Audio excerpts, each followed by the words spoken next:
RCF.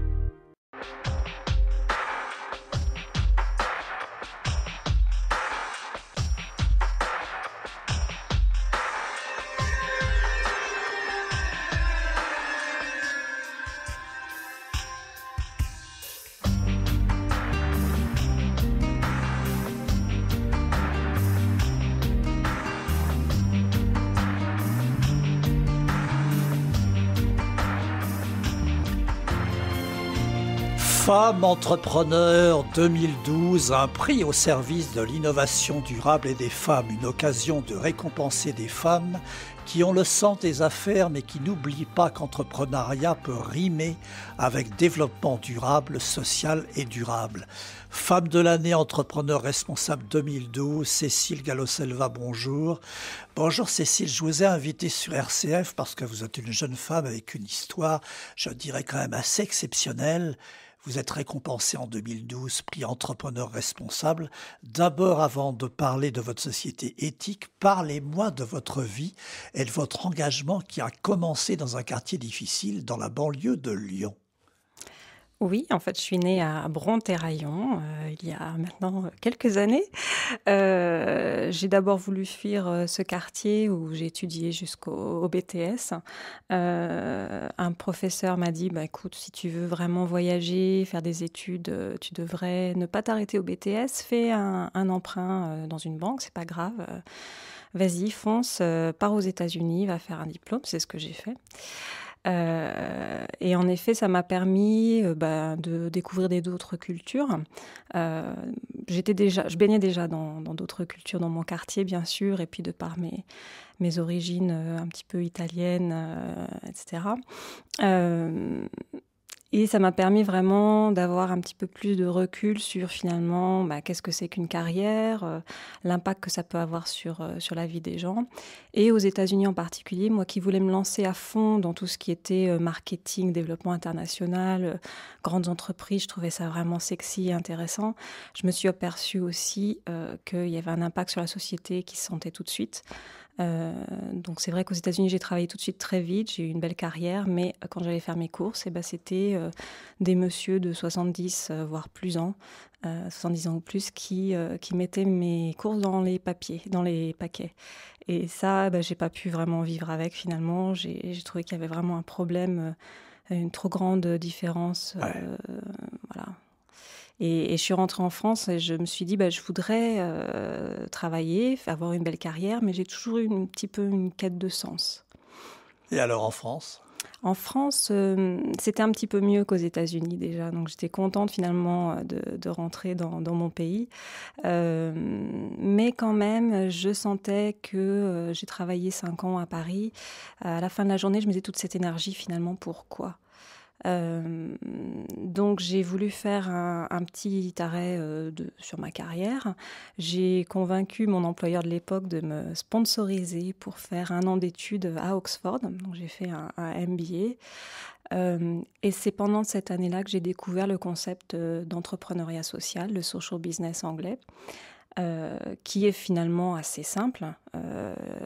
On entreprend dans le respect de l'humain et de l'environnement. Et ça, c'est une pratique courante en Angleterre. On forme des jeunes cadres dans cette notion de l'éthique, de la solidarité. Alors, c'est vraiment une niche. Il y a très, très peu de formations qui font cela. À l'université d'Oxford, il y a justement une chaire sur l'entreprise sociale qui a permis de former des étudiants là-dessus. Ouais. Mais ça reste une minorité encore aujourd'hui. Mais quelque part, comme l'Angleterre a été fortement touchée par toutes les mesures de Margaret Thatcher, il y a finalement un retour vers les vraies valeurs qui est très important, qui est un vrai besoin dans ce pays. Et il y a de plus en plus d'entreprises sociales qui se créent. Et là, subitement, vous revenez à Lyon et vous retrouvez des quartiers peut-être délicats, difficiles, mais tout bouge aussi à Lyon en tant que ville durable. Oui, parce que finalement, une fois que je suis restée quand même 10 ans en Angleterre, et je me suis dit, la France, c'est pas si mal que ça, et ce que je découvre, ce concept, je voudrais l'importer dans mon pays, et j'ai eu finalement, mon quartier me manquait. Donc, moi qui voulais le fuir, finalement, il me manquait, j'y suis revenue, donc là, je suis rentrée en septembre 2010 à Vaux-en-Velin, D'ailleurs, j'étais très, très heureuse parce qu'un des premiers projets sur lequel on a travaillé à Vaux-en-Velin, je vous expliquerai ce qu'on fait plus tard, mais je me retrouvais donc avec des ingénieurs sur le toit d'un bâtiment avec mon casque de chantier et au loin, j'ai aperçu ma cité HLM et c'était vraiment à 500 mètres à vol d'oiseau. J'étais vraiment, vraiment très fière d'être là.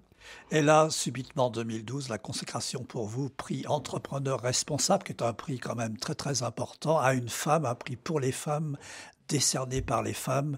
Vous êtes élu donc parmi les 3 ou 4 femmes récompensées pour avoir créé une société éthique. Ça vous a surpris, cette nomination ?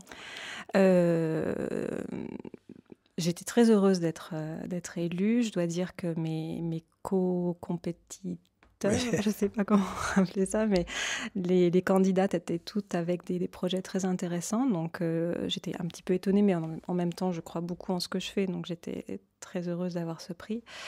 J'étais particulièrement heureuse de joindre ce réseau. Finalement, c'est un premier réseau européen de femmes cadres et entrepreneurs en Europe. Donc, ça s'appelle le European Professional Women Network. Ça permet finalement d'échanger avec des femmes et on peut travailler sur plusieurs sujets, la gouvernance en entreprise, etc.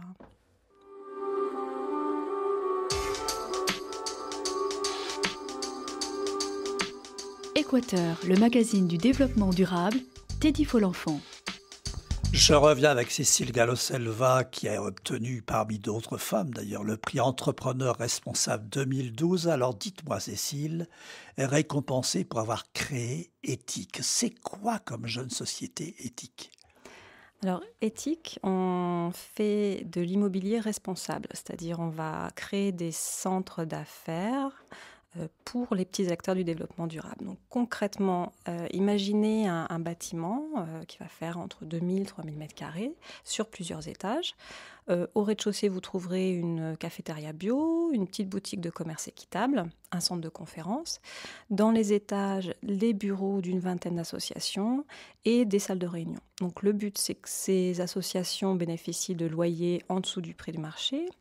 Elles vont mutualiser des services, des équipements. Donc ça va du système de vidéoconférence au vélo électrique de société, en passant par un comptable.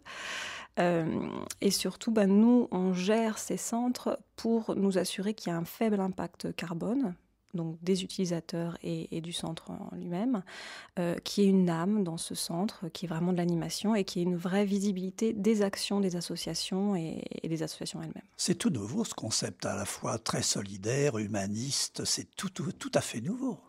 Oh, j'aimerais faire un rapprochement avec d'autres. Par exemple, il y a des associations ou des sociétés telles que Terre de Liens ou Habitat Humanisme qui vont être propriétaires de lieux qu'ils louent ensuite pour des actions. Donc, Terre de Liens fait ça pour des agriculteurs bio, Habitat Humanisme c'est pour du logement social et nous, finalement, c'est pour les locaux d'associations, les bureaux et les commerces. Alors, d'où vous est venue cette idée ? J'ai découvert ça donc en Angleterre lorsque j'étais donc justement à Oxford. J'ai rencontré un créateur d'entreprise qui à l'époque voulait simplement mettre à disposition l'immobilier pour les petites associations parce que lui-même avait des problèmes avec son propriétaire et en même temps il avait un petit peu d'argent qu'il voulait placer de façon vraiment éthique. Et il s'est dit, il y a un besoin, je veux faire ça, mais il n'avait pas encore beaucoup de compétences managériales. Donc, je l'ai rejoint et on a créé cette entreprise Ethical Property, qui, au bout de 6 ans, on était 50 employés. On avait 18 centres en Angleterre et en Écosse. Oui. Alors, il faut quand même des gens qui vous appuient derrière financièrement, parce qu'acquérir des espaces, vous me dites de combien 1000, 2000 Oui. On parle de bâtiments qui vont coûter entre 3 et 5 millions d'euros. Donc, il faut tout de même les trouver. Oui. Donc, qui sont les actionnaires, les financiers solidaires qui placent leur argent pour des lieux comme ça de vie, où l'humanisme se dégage, la notion de solidarité, c'est encourageant tout ça. Mais qui sont-ils ? Alors, ils sont de plus en plus à chercher des projets à la fois rentables et citoyens. Il peut y avoir des grandes institutions, des gens tels que la Caisse des dépôts, des fondations. Il y a aussi des des investisseurs un petit peu plus spécialisés, par exemple le FiTrust, qui fait à la fois de l'activisme actionnarial, mais également qui investit dans des entreprises solidaires. Et puis, il va y avoir des gens qui ont réussi, qui ont envie de placer leur argent de façon vraiment éthique. Et voilà, donc il y a à peu près, on va dire, un tiers personnes physiques, un tiers institutions et un tiers... Et puis, vous ne m'avez pas cité une banque connue quand même dans les milieux solidaires, la Nef. Ah oui. Donc, bien sûr, on a une relation très privilégiée. En fait, c'est la banque que je suis allée voir en premier lorsque j'ai fait mon étude de marché depuis l'Angleterre. J'étais très heureuse de voir que Lyon était le berceau de la banque éthique française. Et donc, eux aussi investissent dans des entreprises solidaires, mais ils sont aussi prêteurs. Enfin, ils ont pas mal de services pour soutenir les entreprises telles que la mienne. Quel est leur intérêt à ces gens-là d'investir, de placer leur argent? C'est un placement financier, ils espèrent. Qu'est-ce qu'ils en espèrent de ce genre de gestion tout à fait nouveau où l'on place une vie associant différentes associations, etc. Qu'est-ce qu'ils espèrent? Pas un retour financier? Si, aussi. En fait, c'est vraiment un triple bilan, ce qu'on appelle le triple bilan. C'est un retour à la fois financier, social et environnemental. Donc, un actionnaire lambda, quand il va recevoir son rapport annuel, qui va aller à l'Assemblée générale, il va surtout regarder les chiffres. Nous, notre rapport annuel, il est en 3 parties. Il y a notre performance financière, mais également qu'avons-nous fait concrètement pour que la société soit plus juste et équitable, et qu'avons fait nous concrètement pour que l'environnement soit protégé. Donc, il y a vraiment les 3 volets. Donc, chaque euro investi a un impact à la fois social, environnemental et financier. Alors, quand vous tombez sur un espace à gérer, alors ce sont des lieux que vous reprenez, je ne sais pas, de grandes institutions à de grands groupes comme la Poste, je ne sais pas, comme la SNCF, etc. Tout à fait. En fait, on travaille vraiment avec les locataires pour définir leurs besoins et leurs moyens, surtout, où est-ce qu'elle veut être située. Et ensuite, on est à la chasse de l'immobilier, d'un bâtiment qui va leur correspondre, et on travaille avec les collectivités ou avec des grands groupes qui peuvent avoir des bâtiments qui nous correspondent pour trouver la perle rare.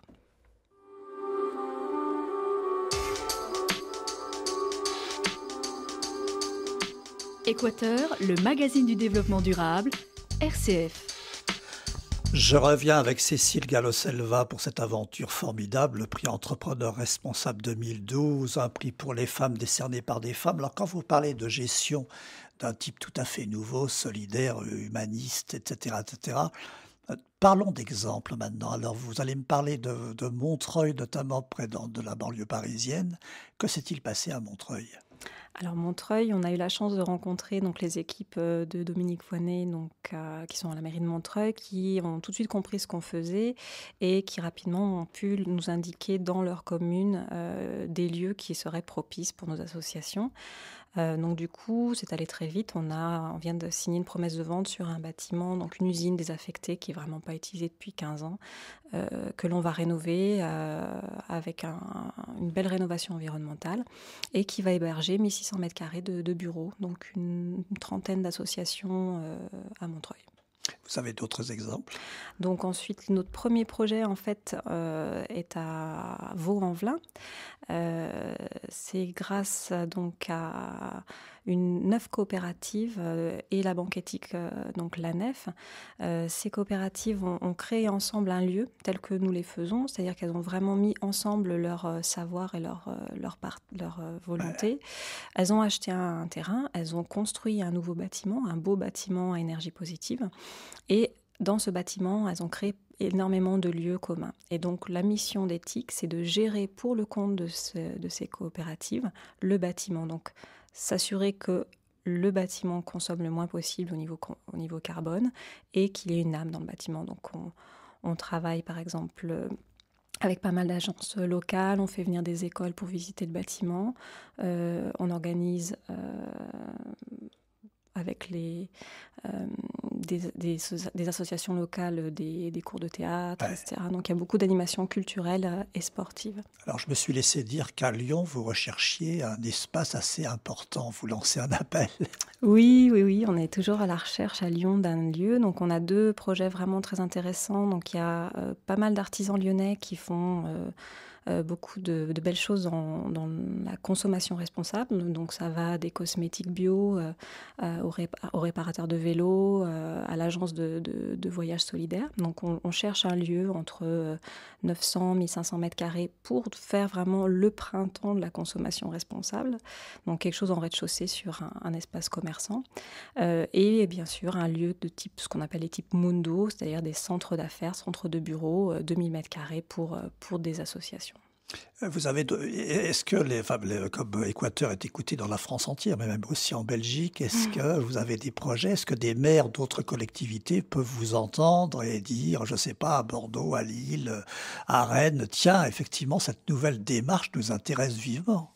Oui, tout à fait. En fait, nous, on a des Mundo donc en Belgique, à Namur, à Bruxelles. Et en France, il se trouve que je travaille aussi sur Marseille, donc on est en recherche de lieux sur Marseille. Mais si une collectivité a un terrain, c'est vraiment utile parce qu'on peut avancer très vite dès qu'on a le foncier. Donc il ne faut pas hésiter à nous contacter. Et si nous n'avons pas la capacité, parce qu'on est encore petit, de travailler dessus, on peut montrer comment on fait. Et les gens peuvent faire eux-mêmes. D'ailleurs, la semaine prochaine, je vais à Castres, où on a expliqué à des collectivités locales comment faire un Mundo. Et ils ont beaucoup travaillé sans nous. Quand vous dites ce mot Mundo, ça veut dire quoi? Le Mundo, c'est le centre d'affaires, pardon. Oui, on les appelle comme ça. C'est le centre d'affaires du développement durable. C'est l'autogestion, en fait, ce concept. Les gens qui s'intègrent dans ce genre de cité un peu autogestionnaire, comment la vie se passe? Votre expérience à Montreuil, est-ce que les entreprises, les associations, c'est une parfaite cohabitation? Est-ce qu'il y a un comité de gestion? Comment ça se passe? Oui, il y a un comité de pilotage qui va travailler sur différentes problématiques. Nous, on a vraiment un rôle de facilitateur parce qu'il faut quand même bien coordonner. L'immobilier, c'est quand même un métier, donc nous, on a une carte professionnelle, etc., c'est réglementé, donc on fait tout le travail, on va dire, classique, donc collection des loyers, calcul des charges, etc., mais toute la vie du bâtiment, c'est décidé avec les locataires. Comment ça se passe au niveau de la rénovation? Vous faites appel à des artisans qui sont profondément engagés, parce que quand vous tombez sur une ancienne usine ou un ancien espace désaffecté, comment ça se passe? Vous sollicitez des artisans qui eux aussi s'investissent complètement dans cette démarche? Alors souvent, nous, on reste maître d'œuvre sur le projet parce que donc on va sélectionner un architecte, mais on va avoir beaucoup de demandes parce que comme on va être gestionnaire, on essaie d'utiliser un maximum de matériaux naturels, de techniques vraiment simples que l'on va pouvoir gérer. Donc on travaille vraiment main dans la main avec des architectes locaux. Donc à chaque projet, on va faire un appel d'offres et on va essayer de trouver l'architecte local. Et on va lui demander aussi de travailler avec des entreprises d'insertion locale pour certaines parties des travaux parce que ça fait sens. Et vous avez contacté des architectes connus déjà dans cette démarche? Ça peut les intéresser, effectivement. C'est une toute autre démarche. Forcément, et éventuellement, les grands architectes français ne sont pas forcément, n'ont jamais travaillé sur ce genre de concept. Là, pour Montreuil, on a fait un appel d'offres. On a trouvé un architecte qui n'est pas très connu, mais qui est vraiment extrêmement bon. Et puis, on va lancer un appel d'offres pour Lyon bientôt et Marseille.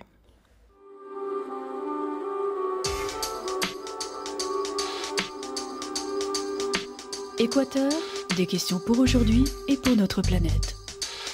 Dernière partie d'Équateur avec Cécile Gallo-Selva pour ce prix Entrepreneur Responsable 2012 avec sa jeune société éthique. Quels sont vos rêves dans les mois, les années à venir, le développement de votre société? Parce que vraiment, c'est un exemple pour les jeunes qui nous écoutent, les jeunes diplômés qui essaient tant bien que mal de s'en sortir avec ce nouveau marché. C'est un nouveau marché pour vous?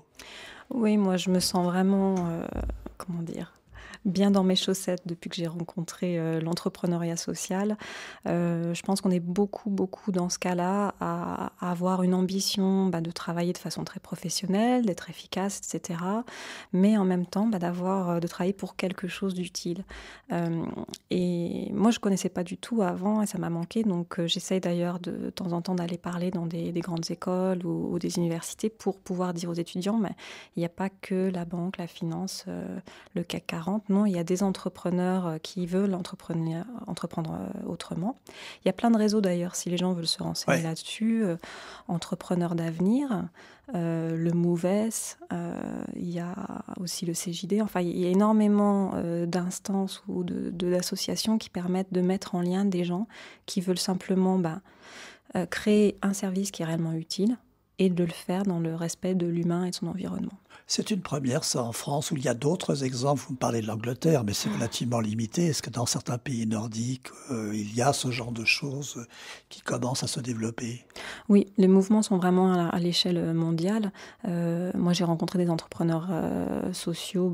Il y en a un qui est très connu en Inde, il y en a au Kenya, aux États-Unis, au Canada. Enfin, il y en a vraiment dans tous les pays que j'ai étudiés. Je pense que quelque part, c'est pas non plus complètement nouveau. On revient au bon sens, on revient, j'allais dire, aux méthodes de grand-mère, aux choses qui sont toutes simples. Donc, à la fois, on est vu comme des pionniers, mais c'est parce que je pense que les gens ont oublié le vrai sens de l'entreprise. Est-ce que les grandes entreprises, justement, vous parlez de centres créés avec des associations surtout, mais est-ce que vous pouvez imaginer ce genre d'immeuble sur les 3 piliers du développement durable, avec la notion d'environnement, de solidarité sociétale? Est-ce qu'on peut imaginer que très rapidement, des grands groupes puissent s'intégrer dans ce genre d'espace, dans ce genre de vie? Moi, je verrais bien un grand groupe très connu, ayant comme voisins des associations, etc. Est-ce que c'est un rêve ou ça peut devenir une réalité? Oui, je pense que moi, j'ai toujours eu un côté assez naïf et idéaliste, et je crois qu'en effet, tout le monde peut faire ce que l'on fait. Le seul, ce qui est important, c'est d'avoir tous les éléments, donc des investisseurs qui ne demandent pas une rentabilité à 2 chiffres. Déjà, c'est le premier point. Et ensuite, des dirigeants qui intègrent vraiment le développement durable au cœur de leurs problématiques. Nous, chaque décision est prise en prenant en compte l'impact social, environnemental et financier. Donc, on est une entreprise qui fonctionne. Nos loyers couvrent nos coûts, tout simplement, mais on a une marge... c'est une lucrativité limitée. Mais ça peut être fait dans toutes les entreprises du monde entier et je pense que tout le monde s'en porterait beaucoup mieux. Vous parlez d'actionnaires solidaires. Est-ce que petit porteur, on parle beaucoup de placements solidaires, nombreuses émissions sur RCF, est-ce que en tant que particulier, je peux investir dans vos projets, dans la société éthique par exemple? Donc, éthique, il faut donc avoir un aval des autorités financières pour pouvoir faire une OPTF, donc pouvoir appeler aux petits porteurs. Ça, c'est quelque chose que l'on va faire dans les années qui viennent, mais pas tout de suite, parce qu'on est encore trop petit. Mais je pense que les gens qui ont envie d'investir aujourd'hui, il y a plein de réseaux pour se renseigner là-dessus, que ça va de Finansol ou même aller en direct. Je parlais tout à l'heure d'Habitat Humanisme. Il y a beaucoup d'entreprises dans lesquelles les petits porteurs peuvent investir et voir comment est utilisé leur argent concrètement. Donc allez voir aussi la Nef qui a tout un portefeuille de projets pour ça. Pour terminer, Cécile Gallo-Selva, quelle aventure! Vous êtes revenue dans votre banlieue lyonnaise avec cette société éthique qui a été récompensée à travers vous. Pour finir, vous avez d'autres projets merveilleux comme ça pour bousculer un peu cette société figée? Des autres projets, pour l'instant, je vais déjà développer éthique et puis j'espère rencontrer un entrepreneur peut-être d'un autre pays limitrophe à la France pour le former et qu'il crée lui-même une entreprise similaire dans son pays. Et puis des espoirs peut-être, vous avez parlé de l'Inde, mais de pays émergents. On peut imaginer ce genre de projet peut-être dans les pays africains ou en Amérique latine. Ouais.